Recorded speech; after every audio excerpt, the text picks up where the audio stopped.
Avoiding a pelvic organ prolapse surgery is some of the most important things that you can do.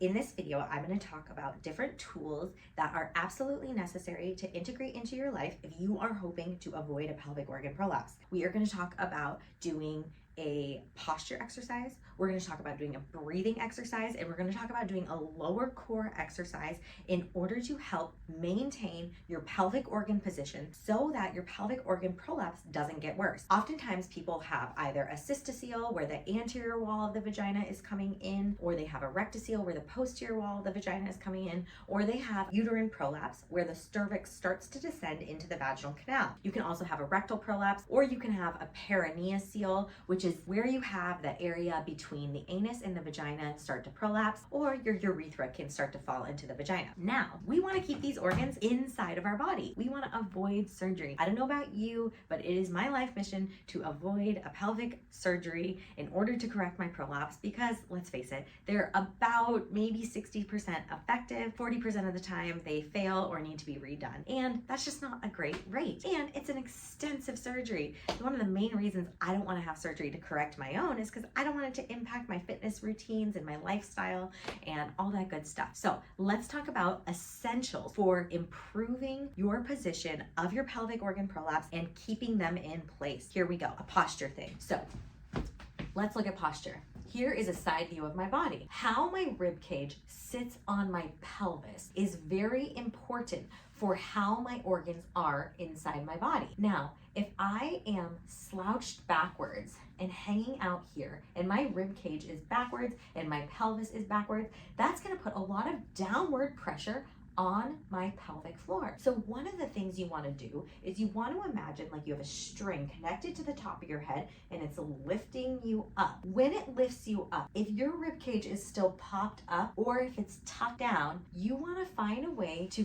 get your rib cage up and down right on top of your pelvic, all right? So once you have that position, you can just gently shift a little bit forward, but you don't want your rib cage popped up and you don't want it tucked down. You want it very neutral and then a little bit forward. Because when I move it a little bit forward, but keep it, don't let it pop up. When I move it forward and just keep it in a neutral position, not popped up or tucked down, then I have a great pull on my bladder getting pulled up. And when I'm a little bit forward, it helps unload the pressure from my pelvic floor. And so it allows the organs to come up a little bit and come out of the vagina. So this is an absolutely essential posture exercise in order to not just pelvic organs, but also to help the rest of your body. So if you have back pain, hip pain, and whatnot, this will help decrease the pressure on your body or on the pelvic organ prolapse. So again, just start to do that. Start to play with, is my chest up? Is it down? Am I slouched backwards? And how can I stand up nice and tall with my head getting pulled to the ceiling and not have my rib cage flared up and not have it flared down? And then once I find my neutral position, can I just shift a little bit forward to help pull the organs up? All right, let's move on. Now we're gonna practice a breathing technique that will help you prevent a pelvic organ prolapse surgery, and we call this in the clinic blow as you go. And this is a great tool if you are trying to maintain your intra-abdominal pressure. Just a fancy word for what is happening inside your belly. And when we have a lot of pressure in our belly, it's a lot of pressure down on the organ. So it's a simple move. All you have to do is exhale your air. So shh as you move your body. Anything you're doing with exertion, whether it's shutting a car door, you would shh.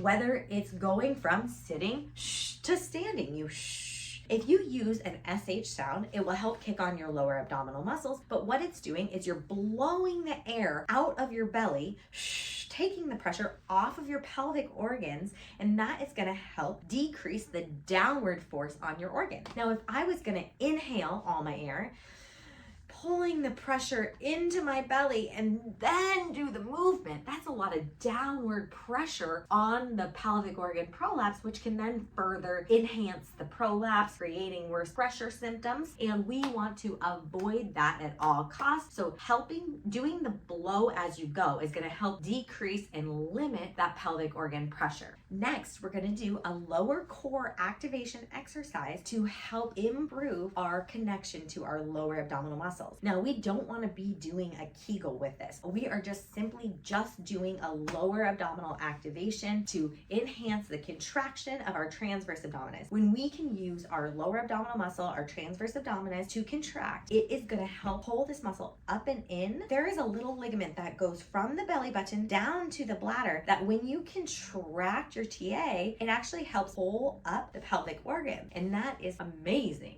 So we want to use that muscle to help lift up those pelvic organs, even if it's just a slight little lift. So here's what we're going to do. We are going to do I like the exhale together. So let's look at the belly here. I'm in a relaxed state. Focus on the lower abs here, my transverse abdominis. As I exhale, it's a very slight movement. You see the firming, you see it elevate and pull up and in, keeping my butt cheeks relaxed, keeping my pelvic floor relaxed. Then I will let everything relax again. Then I will exhale. I'm not grabbing all of my muscles. I'm just grabbing some of them. Just that lower abdominal muscle is my main focus here. So exhale everything. Here's a front view, and then it's a very small contraction, contracting here, pulling up and in to help give you some lower abdominal control. That is how you activate your transverse abdominis muscle, and that is gonna help pull those pelvic organs up out of the pelvis. Now you might be like, why don't I wanna do more Kegels to help protect the pelvic organ prolapse? Most of the time, the pelvic organs are dropping below the line of the pelvic floor. So squeezing by doing Kegels is actually just gonna squeeze them out further. And if you imagine that your pelvic organs are sitting in a bowl, and the bowl was really, really small, the smaller the bowl, the more it's going to squeeze those pelvic organs. So the more space we create in the bowl, the more that those pelvic organs can go to their places. So how do we create more space in the bowl? Well, we are going to do a breathing exercise called a diaphragmatic breath to help open the pelvic bowl to create more space for the organ. Now, I'm not bearing down and pushing, I'm just creating and opening more space. So what I'm going to do here is we are going to take a nice deep breath into our lower bellies. So I'm standing here, I have a hand on my belly, I'm going to put a hand on my chest, I'm going to take a deep breath into the hand on my belly, taking a deep breath here, and then I'm going to exhale and let it go. Let's show you what it looks like from the side. I'm inhaling into my lower belly, exhaling and letting go. As I inhale into the lower belly, you want to imagine that your anus is going from closed to open. So as you inhale, you want to think about flaring your anus open, but you're not pushing, you're just opening the anus. And that's going to help open that bowl. If you don't have good connection there, you can imagine opening the vagina with the inhale. So again, we're going to inhale into lower belly, opening vagina, and that's going to help increase this space so that the pelvic organs can go back to their places and have room to live, okay? So again, if you're just squeezing them, you're gonna, and we're just doing a lot of squeezing, a lot of times they're below the level of the pelvic floor, so they're just getting squeezed out anyways. So doing this type of breath is gonna create the space for them. Now, my final little bonus tip is if you can change the way you poop, you're gonna prevent that pelvic organ prolapse surgery. So if you are having a pelvic organ prolapse, when you sit on the toilet to poop, you might feel like you're straining or you're pushing. You might have to stick fingers inside your vagina or place fingers outside your perineum in order to protect your organs from not coming down further. You might feel like you have to push them back in after you have a bowel movement. I want you to change how you're having your bowel movement, and this is how you're gonna do it. Pretend this is my toilet here. If I'm sitting on the toilet, I am gonna start to take 2 to 3 belly breaths. I'm gonna pull the air into the belly using the technique we just did with the diaphragmatic breathing. Deep breath into belly, exhale and let it go. Imagining opening the anus as you breathe in, exhale and let it go. At the very top of the third inhale, right here, you want to stick your belly out so it's hard, and then you're going to gently bear down like you're flaring your anus open.